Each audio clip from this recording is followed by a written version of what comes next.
Halo teman-teman, hindarilah judi dan semua bentuk judi termasuk judi online. Sebab judi hanya akan membawa sengsara dan derita. Jika kalian melihat komentar spam bot seperti ini, mohon bantuannya untuk melaporkan komentar ini dengan cara seperti ini.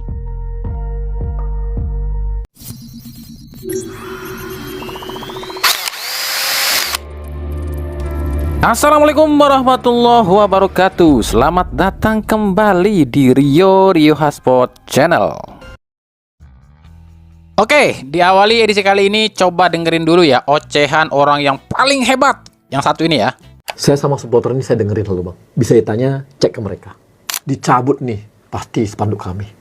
Saya nih yang berjuang supaya spanduknya bisa masuk bang. Ini ya, kalau bocil atau orang bodoh yang nonton atau ngedengar ya pasti akan manggut-manggut iye aja ya. Tapi buat yang paham bola mah pasti langsung bilang bacot. Lah lucu aja, coba nih kami jelasin ya. Dia bilang kalau nggak karena dia tuh supporter timnas nggak bakalan bisa bentangkan spanduk yang gede di stadion GBK. Ini kan lucu, dianggapnya apa? Bisa mengizinkan supporter timnas membentangkan spanduk gede di stadion itu dibilang prestasi. Lah kok aneh? Lah itu kan emang tugas situ sebagai ketua ad hoc komite supporter. Salah satunya ngurusin soal supporter termasuk spanduk yang akan dipasang di stadion. Lah kok bangga? Lah emang tugas gitu, kerjaan lu itu mah. Dalam aturan FIFA cuma memperbolehkan spanduk-spanduk yang dipasang di stadion itu hanya berukuran 1,5 sampai 2 meter. Betul memang. FIFA hanya memperbolehkan spanduk yang dibentangkan di stadion cuma ukurannya segitu. FIFA itu melarang spanduk-spanduk bertuliskan dengan kata-kata rasisme, hinaan, hujatan, dan lain-lain. Itu dilarang ya. Tapi FIFA tidak melarang spanduk berukuran besar. Ada ketentuannya, ada syaratnya agar spanduk-spanduk ukuran besar seperti banner yang kayak gambar Garuda atau apalagi itu, ada ketentuannya, ada syarat-syaratnya agar bisa dibentangkan di stadion. Apa itu syarat-syaratnya? Kelompok supporter boleh membentangkan spanduk-spanduk atau banner-banner ukuran raksasa di stadion atas persetujuan dari pihak federasi atau pihak-pihak terkait termasuk koordinator supporter di sebuah federasi. Jadi kalau si Arya bilang kalau bukan karena saya itu spanduk-spanduk besar nggak bakalan bisa masuk ke stadion. Lah kan FIFA udah nyuruh kalau supporter mau ngebentangin spanduk-spanduk gede, lu kalian ngomong dulu sama bagian di federasi kalian, bagian yang ngurusin supporter. Bukan berarti FIFA nggak ngizinin, tapi harus ada koordinasinya. Kenapa harus ada koordinasinya? Karena spanduk ukuran besar itu nantinya kalau tidak dikoordinasikan dengan pihak-pihak terkait bisa mengganggu pemandangan penonton lain ataupun mengundang kecelakaan atau lain. Itu bukan masalah apa-apanya spanduk atau banner ukuran besar. Lah ini cuma mengizinkan supporter membentangkan spanduk gede gitu kan di stadion, dianggapnya sebuah prestasi. Kalau nggak ada saya nggak bisa itu. Lah orang FIFA aja udah nyuruh kok, lu tuh udah disuruh sama FIFA. Lah lu tugas lu. Kita ambil contoh di negara lain deh. Jepang pun pernah memakai giant banner kayak gini. Malaysia pun pernah, Cina pun pernah, bahkan negara manapun pernah lu ya memakai giant banner kayak gini, giant spanduk kayak gini. Tapi apakah orang di federasi mereka yang bertugas mengurusi supporter koar-koar kayak lu nggak? Kagak, lu doang yang ngerasa sebagai pahlawan. Ya kalau tugas sendiri aja dianggap sebuah prestasi lah, terus kerjaan lu apa? Prestasi sebenarnya lu apa? Yang gitu aja nggak prestasi lah. Terus yang bukan prestasi apa? Dibilang sentimen STY, saya nggak ada pernah masalah pribadi ya sama STY. Saya justru, ini orang nggak tahu, dilupa selalu. Apa itu bang? Gue nggak tahu, lupa gitu. Saya ini pendukung utama STY. Yang lebih lucu lagi dia bilang soal Sintayong. Saya itu orang paling pertama yang paling mendukung Sintayong di PSSI. Kalau yang ngedengerin ini orang yang baru ngedenger bola atau ngeliat bola dan bocil-bocil baru lahir, oke lah mereka percaya. Jejak digital itu kejam Pak Arya. Nih banyak di internet bertebaran ya berita-berita soal situ kurang suka sama Sintayong. Semenjak Erick Thohir jadi ketum PSSI ini banyak banget berita di internet kalau situ kurang suka sama Sintayong. Bahkan selama Sintayong masih menjabat sebagai pelatih timnas di era kalian ya, Perasaan situ mulu deh yang muncul di berita-berita ataupun podcast-podcast ngomongin soal Sintayong. Aduh, nih orang memutarbalikkan fakta.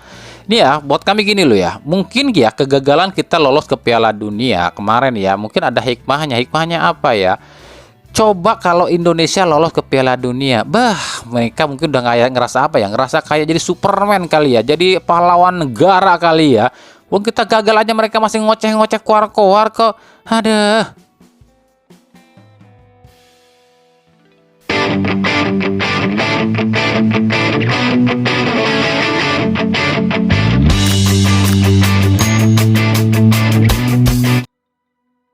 Lanjut, oke. Ini kalau yang mungkin ngerasa bosan atau apa ya udah lah, skip aja ya video ini, nggak apa-apa lah. Kami cuma mau memenuhi permintaan aja, banyak banget yang DM kami soal minta kami bahas soal kiper muda asal Bandung Rizky Nurfadilah yang katanya ditipu orang dan akhirnya ini terjebak di Kamboja.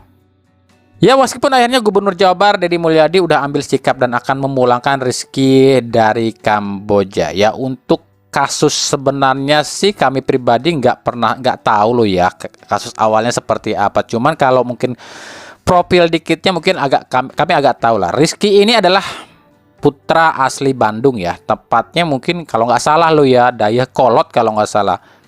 Nah si Rizky ini tuh hobi banget memang main bola dan cita-citanya memang pengen jadi kiper tim nasional ya. Bahkan dia masuk ke SSB Hasebah di Bandung ya. Nah, beberapa waktu yang lalu si Rizky itu ada tawaran nih dari beberapa oknum katanya.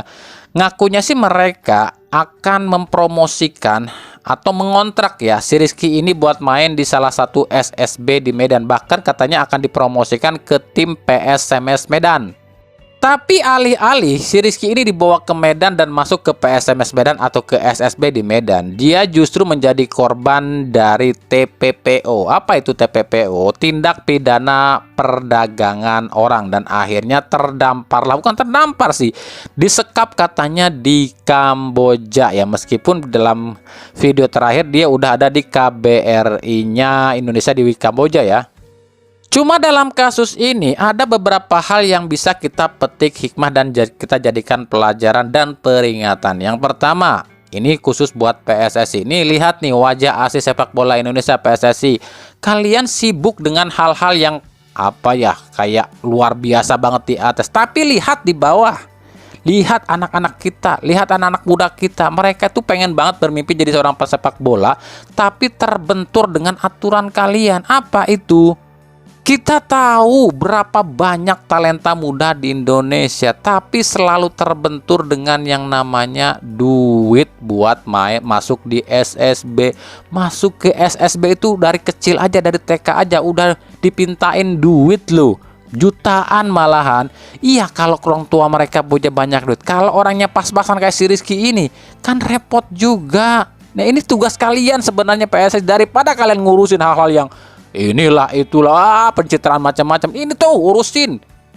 Yang gimana nggak kocak coba PSSI ngomongnya, kita akan tiru Jepang, roadmap kita akan, blueprint kita akan seperti Jepang, seperti Belanda, seperti Jerman. Alah lucu, kocak lah. Jerman, Jepang, Belanda, SSB-nya anak-anak digratisin semua. Bahkan nih ya kalau kalian tahu, di Jepang itu sekolah sepak bola selain gratis, tapi juga anak-anak yang berprestasi dalam dunia sepak bola, dalam ajang sepak bola, mereka digaji. Lah Indonesia dari TK aja mau jadi pemain bola udah bayar jutaan. Lah gimana kalian mau ngikutin Jepang, Jerman, dan Belanda kalau kalian aja nggak bisa ngurusin yang di bawah, grassroots kalian acak-acakan. Ya jangan salahkan si Rizky diiming-imingin sama oknum, tiba-tiba mau yang gimana nggak mau. Namanya anak muda nih ya, dia pengen punya cita-cita jadi pemain bola. Ditawarin deh sama orang, lu mau nggak nih main di klub anu nih, gajinya seanu lu. Siapa yang nggak mau coba? Ya meskipun kita nggak tahu itu resmi atau ilegal. Lah di Indonesia agen-agen pemain aja banyak yang bodong, banyak yang nggak berlisensi. Jangankan agen pemain, pelatih aja di Liga Indonesia banyak yang bodong tuh. Bahkan wasit aja banyak yang nggak punya lisensi tuh. Oh ya, untuk soal video klarifikasi yang diunggah banyak beredar di media-media sosial itu, kami pribadi menanggapinya itu video dalam kondisi si Rizky ini penuh tekanan ya. Ada orang yang nyuruh dia buat bikin klarifikasi seperti itu, karena Sampai sekarang katanya sih si Rizky belum ditemuin nih sosoknya nih. Ya mudah-mudahan aja pihak KBRI di Kamboja segera menemukan Rizky ya dan memulangkan ke Indonesia. Dan ini jadi pelajaran nih buat kita semua agar lebih berhati-hati, jangan pernah tertipu lagi dengan hal-hal yang terlalu diiming-imingi oleh ya namanya duit. Duit emang ya hidup ini perlu duit, tapi ya nggak perlu ngorbanin hidup juga.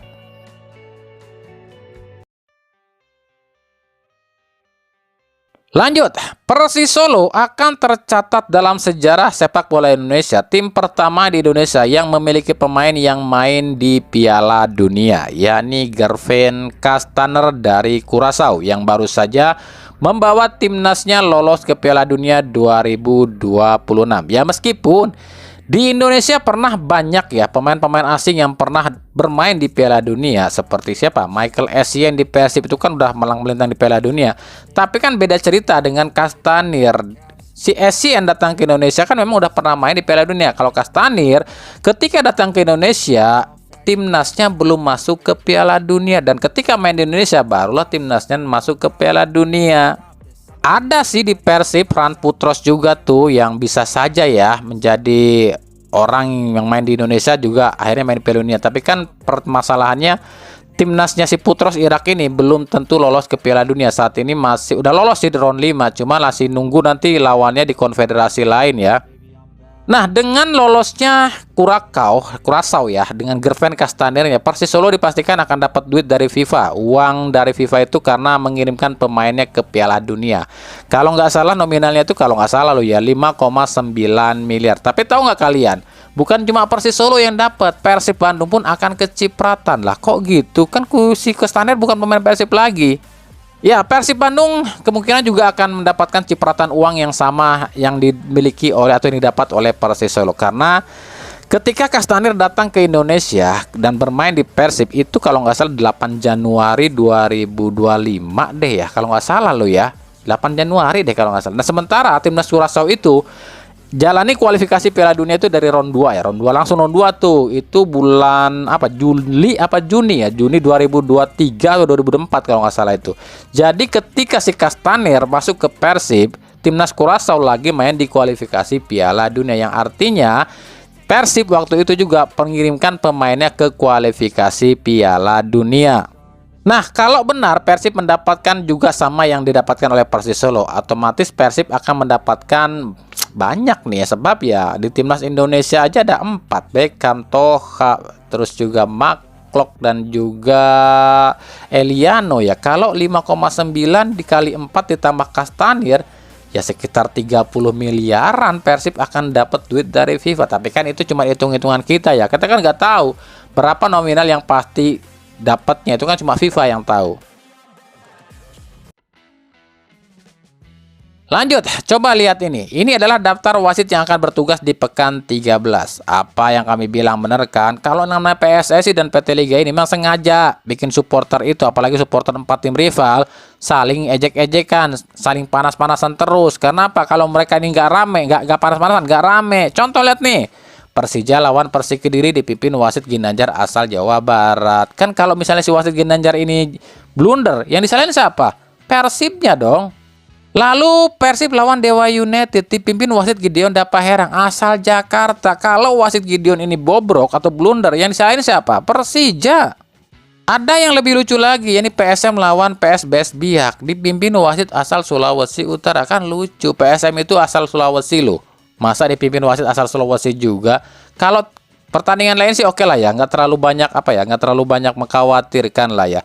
Cuma kan anehnya banget, kenapa pertandingan-pertandingan yang ada tim rivalnya kok sengaja gitu dikasih wasit yang berasal dari dari daerah tim rival? Kalau memang tujuan mereka apa? Nih wasit pasti gue bikin blunder nih, ujung-ujungnya supporter ribut, ya klub gue denda, itu kan. Terus nanti supporter yang tuan rumah nyalain supporter dari tim asal wasitnya. Udah kebaca otak kalian, otak licik kalian itu udah kebaca. Dan betul saja di laga Persija lawan Persik Kediri ada satu kontroversi. Ya bukan rugiin Persija sih, tapi rugiinnya Persik Kediri. Ya, Rizky Ridho lakukan pelanggaran terhadap pemain Persik Kediri, cuma diganjar kartu kuning. Oke, kalau nanti ada yang komentar, itu kan nggak sengaja. nggak ada intensitas yang tinggi, nggak ada unsur kesengajaan, nggak ada gerakan susulan. Oke, itu sih komentar bagi yang apa ya, entahlah. Tapi ya peraturan tetap peraturan. Yang pertama, Rizky Ridho menghalangi lawan untuk counter attack. Ini kalau dalam aturan FIFA disebutnya SPA, Stop Promising Attack. Ini hukumannya jelas kartu kuning ya. Yang kedua, tangan ke wajah atau bagian wajah. Ini disebutnya apa ya? Seriously foreplay alias pelanggaran yang serius. Baca ya hukumannya. Jika tindakan tersebut dilakukan saat memperebutkan bola dan membahayakan keselamatan lawan, pelanggaran ini juga dihukum dengan kartu merah langsung. Itu kata FIFA lo ya. Ini yakin, kami yakin 100% yakin kalau tim lain yang lakukan hal seperti ini, apalagi tim yang nggak disukai sama LIB dan PSSI, nggak ada ampun, langsung kartu merah. Betul apa betul? Lah si Paul mana berani ngasih kritik ataupun ngasih hukuman ke tim dia sendiri, giliran ke tim lain aja, 115 juta, kurangin poin dan lain-lain. Ada. Lah buktinya kasus Rivera aja langsung kena kartu merah tuh. Apalagi Ridho saat ini kan lagi dinominasikan sebagai peraih Puskás Award. Pasti dilindungin loh kayak raja tuh sama LIB. Jangankan ini ya, wong Simic aja yang nyata-nyata nyikut Beckham Putra cuma kartu kuning tuh. Kemarin siapa tuh yang teriak-teriak, "Encip anak papa." Maling teriak maling. Iye, aneh tahu. Kenapa ini kayak gini? Biar settingan kalian kan berhasil kan. 2 tim oranye yang akan jadi wakil Indonesia ke Asia musim depan. Ya inilah sepak bola Konoha yang benar-benar absurd.